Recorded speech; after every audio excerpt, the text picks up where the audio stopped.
ഞാൻ നിങ്ങളെ കണ്ടപ്പോൾ സമാധാനപരമായ ഹർത്താൽ അതിൽ തെറ്റില്ല എന്ന് തന്നെയാണ് പറഞ്ഞത്.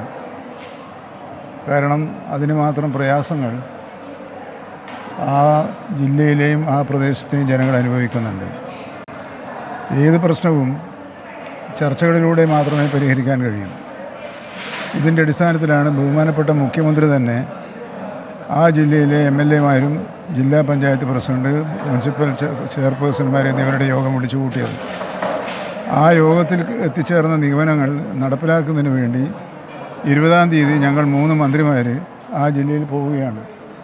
സ്വാഭാവികമായും അന്നത്തെ ചർച്ചയോട് അന്നവിടെ വിളിച്ചു കൂട്ടുന്നത് മുഴുവൻ പഞ്ചായത്ത് പ്രസിഡന്റുമാരെയുമാണ്. അപ്പോൾ ജനപ്രതിനിധികളുമായും തദ്ദേശ സ്ഥാപനങ്ങളുമായും ചർച്ച ചെയ്ത് അന്ന് കഴിഞ്ഞ 7-ാം തീയതി കഴിഞ്ഞ 15-ാം തീയതി ചേർന്ന യോഗത്തിൽ വെച്ചെടുത്ത തീരുമാനം നടപ്പിലാക്കാനുള്ള നടപടികളുമായി ഞങ്ങൾ മുന്നോട്ട് പോവാണ്. ഇന്ന് രാവിലെ മുതൽ ഹർത്താലുണ്ടെങ്കിലും ശാന്തമായ ഒരു തോതിലുള്ള സമാധാനപരമായ ഹർത്താലാണ് അവിടെ നടന്നു വന്നത്. ഇപ്പോൾ കുറച്ച് നേരത്തെ അവിടെ അതൊരു സംഘർഷത്തിലേക്ക് എത്തിയിട്ടുണ്ട്. സംഘർഷത്തിലേക്ക് എത്തിയാലൊരു പ്രയാസം, നമുക്ക് വസ്തുനിഷ്ഠമായി കാര്യങ്ങൾ ചർച്ച ചെയ്ത് പരിഹാരം കാണാൻ കഴിയുകയില്ല. ഇപ്പോൾ സംഘർഷം അവസാനിപ്പിക്കാൻ നോർത്തേൺ സർക്കിൾ CCF-ൻ്റെ നേതൃത്വത്തിലുള്ള ചർച്ചകൾ നടന്നുകൊണ്ടിരിക്കുകയാണ്.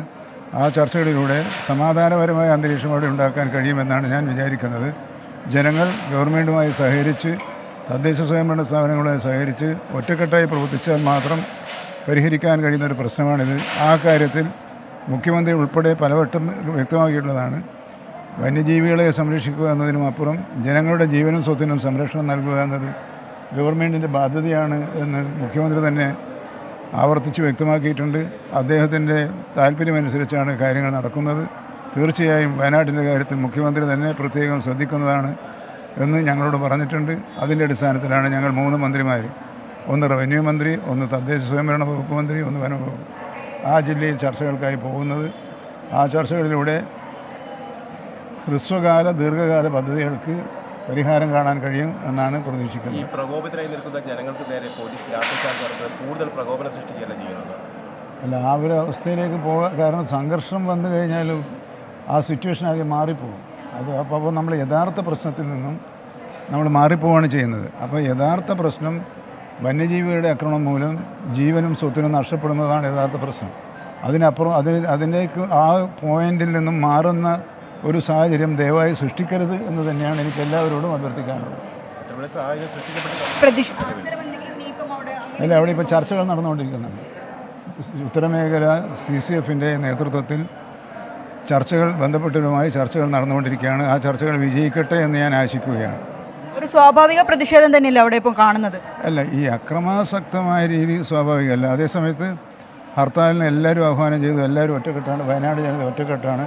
ആ ഒറ്റക്കെട്ടായി നേടുന്ന സമരത്തെ വഴിതിരിച്ചു വിടാനാണ് ഈ അക്രമത്തിലേക്ക് നീങ്ങുന്നത്. അത് കഴിയുന്നത്ര അവരവർ തന്നെ നിയന്ത്രിക്കണമെന്നാണ് എൻ്റെ വ്യക്തിപരമായ അഭിപ്രായം. അതായത് ഈ പ്രത്യേക സാഹചര്യം രാഷ്ട്രീയമായി വിനിയോഗിക്കുകയാണോ ചെയ്യുന്നത്? അല്ല, രാഷ്ട്രീയ പ്രശ്നമായി മാറിപ്പോകാതിരിക്കുകയല്ലേ നമുക്ക് വേണ്ടത്. ഇത് രാഷ്ട്രീയ പ്രശ്നമല്ലല്ലോ, ഇത് അവിടുത്തെ എല്ലാ വിഭാഗം ജനങ്ങളുടെയും പ്രശ്നമാണ്. ആ പ്രശ്നത്തിൽ അത് പ്രത്യേക റൂട്ടിലേക്ക് തിരിഞ്ഞു പോയാൽ, അത് ഞാൻ പറഞ്ഞു, അക്രമത്തിലേക്ക് നീങ്ങിയാൽ അത് മറ്റു തരത്തിലേക്കാണ് നീങ്ങിപ്പോവുക. അങ്ങനെ പോകാതിരിക്കാനുള്ള ജാഗ്രത സമരത്തിന് നേതൃത്വം കൊടുക്കുന്ന എല്ലാ ആളുകളുടെയും ഭാഗത്തു നിന്നുണ്ടാകണമെന്നാണ് ഞാൻ അപേക്ഷിക്കുന്നത്. അല്ല, ഞാൻ ജില്ലാ കളക്ടറും ജില്ലാ SP-യുമായും വനംവകുപ്പ് ഉദ്യോഗസ്ഥന്മാരുമായി നിരന്തരമായി സമ്പർക്കത്തിൽ ഏർപ്പെട്ടുകൊണ്ടിരിക്കുന്നു. വനമന്ത്രി ഇപ്പോൾ മാധ്യമങ്ങളോട് സംസാരിക്കുകയായിരുന്നു. അക്രമാസക്തമായ സമര രീതിയെ അംഗീകരിക്കുന്നില്ല എന്നാണ് മന്ത്രി പറഞ്ഞത്. രാഹുൽ സുരേഷ്.